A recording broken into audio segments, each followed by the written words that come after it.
Hello বন্ধুরা, আশা করছি যে যেখানে আছো ভালো আছো, সুস্থ আছো। হাসি লাইফস্টাইল ব্লগে সবাইকে স্বাগত জানাই। সকাল সকাল সব কাজ সেরে নিয়েছি, তারপরে দেখো আমি ঠাকুর সেবা দিয়ে নিচ্ছি। চরণে ফুলগুলো দিয়েছি, তারপরে থালাগুলোতে নকুলদানা দিয়ে সেবা দিয়ে দেবো। আর কি বলো তো, সকাল সকাল কাজগুলো শেয়ার করতে পারি না, শরীরটা ভালো যাচ্ছে না, মেয়ের শরীর খারাপ হচ্ছে, রাত জাগা যাচ্ছে, তার জন্য আমি সকাল সকাল ভিডিওটা করতে পারছি না। যতটুকু পারছি তোমাদেরকে দেখানোর চেষ্টা করছি, সেই কাজগুলো শেয়ার করার। দেখো গ্লাসগুলোতে জল দিতে ভুলে গেছিলাম, জলটা দিয়ে দিলাম। তারপর দেখো ধূপটা জ্বালিয়ে ধূপটা দেখিয়ে নিচ্ছি, আর থালাগুলোতে তুলসী পত্র দিয়ে দিয়েছি। সবাই বলে নাকি তুলসী পত্র না দিলে সেবা পায় না, তাই আমি সে তুলসী পত্র দিয়ে সেবা আর গীতাটা স্পর্শ করে একটু প্রণাম করে নিলাম।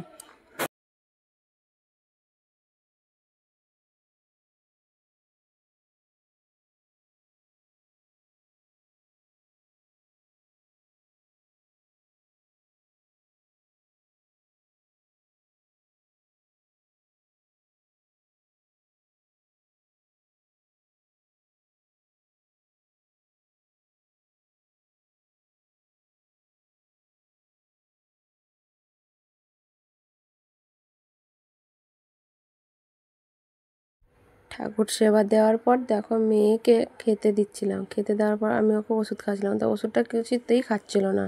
আর ওই দেখো ঠাকুমার কাছে বারে বারে পালিয়ে যাচ্ছে, আমি খাবো না খাবো না। আর শরীরটা একটু ভালো লাগছে তো তো ওষুধটা আর খেতে চাইছে না।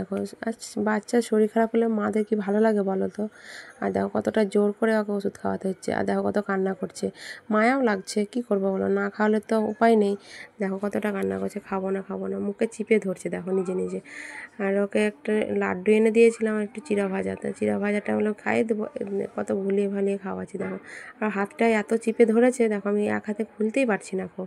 আর এত কান্না করছে দেখো, কান্না করতে করতে জোর জবরদস্তি খাইয়ে দিলাম। কী করো, তোমরা সবাই হয়তো বলবে যে জোর করে খাওয়াচ্ছ কেন, কিন্তু কী করবো, জ্বরটা যে কমছে না, জ্বরটা না কমলে আমাকেও ভালো লাগবে বলো। ওই দেখো ওকে বকাবকি করছিলাম আর ওষুধটা খাওয়াচ্ছিলাম, দেখো কত কষ্ট করে খাওয়াচ্ছি। খেলো, কিন্তু মুখটা কী করছে দেখো না, তেতো লাগছে, ওষুধটা প্রচুর তেতো জানো, আমিও একটু খেয়ে দেখলাম, প্রচুর তেতো। দেখো কান্না করছে। একটু তারপরে তারপরে ওকে একটু আদর করে দিলাম, দেখো কান্না করছে।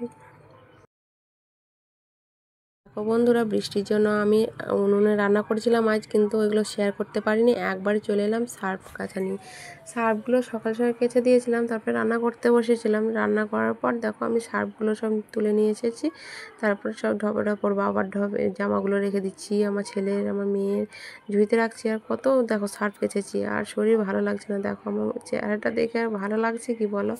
কী করবো, না কাচলে তো হবে না, বাচ্চাগুলো যখন পড়ছে। আর দেখো এক এক করে ছেলের জামা, মেয়ের জামা, প্যান্ট সবাই রেখে দিচ্ছি। আর বলো না, এত জামা প্যান্ট হয়ে গেছে বাড়িতে। আর মেয়ে দেখা একটা বেলুন, আর বাবা টাকা দিয়েছিলো দোকান থেকেও বেলুন কিনে নিয়ে চলে এসেছে। তা করতে করতে দেখছি ছেলেও এসছে স্কুল থেকে, তা আমি বলছি তো ঢপটা ওই দিকে রাখ, আর বোনের ঢপটা এইদিকে রাখ। ও ভুল করে ওর ঢপটা নিয়ে চলে গেছে, তা আমি বলছি তো জামা প্যান্টগুলো এখানে রেখে দিচ্ছি, বারে বারে কত কত রাখবো অন্য জায়গায় বল। তো ও বলছে ঠিক আছে মা, আমি খুলে দিচ্ছি, তুমি এখানে রেখে দাও। দেখো এক এক করে দিচ্ছি। আর ছেলে এলো নিয়ে, তখন বলছে মা দাও, আমি রেখে দিয়ে আসি। আর ওকে বকাবকি করছিলাম যে আর অতটা জামা পরিস না, আমি পারছি না, শরীর খারাপ পড়ছে।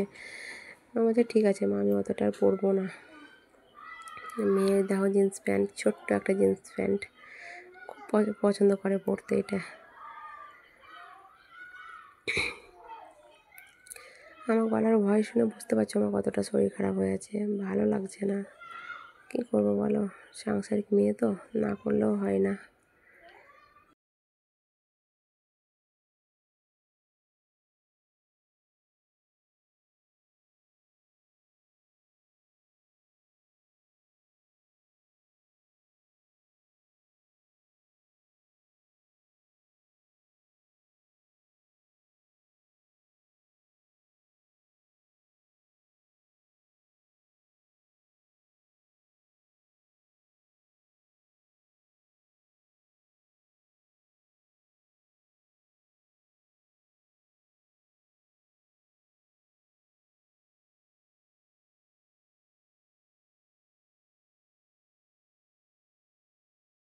শুভ সন্ধ্যা বন্ধুরা। দেখো সব কাজ বিকেলকার কাজ তো শেয়ার করাই হয় না। আমি কি বলবো বন্ধু, তোমাদেরকে বারবার একটা কথা বলতেও লজ্জা পাই। দেখো মেয়ের শরীর খারাপের জন্য সকাল সকাল তো কাজ হয়ই না।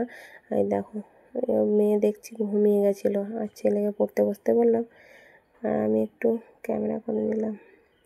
আর খুব গরম লাগছিল তাই কাপড়টা কেচে দিয়েছি, তাই নাইটিটা পরে নিয়েছি রাত্রে। সবাই ভালো থেকো, সুস্থ থেকো, আর আমার মেয়ে তাড়াতাড়ি সুস্থ হয় সেই কামনা করো সবাই। সবাই ভালো থেকো, আর নতুন বন্ধু হয়ে যারা আছো তারা আমার পাশে থাকার জন্য অনুরোধ রইল।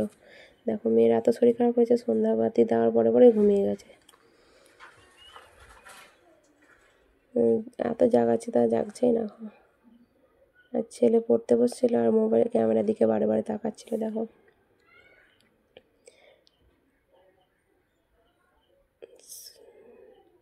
টাটা বন্ধুরা, সবাই ভালো থেকো, সুস্থ থেকো। এই ব্লগটা এখানে শেষ করলাম।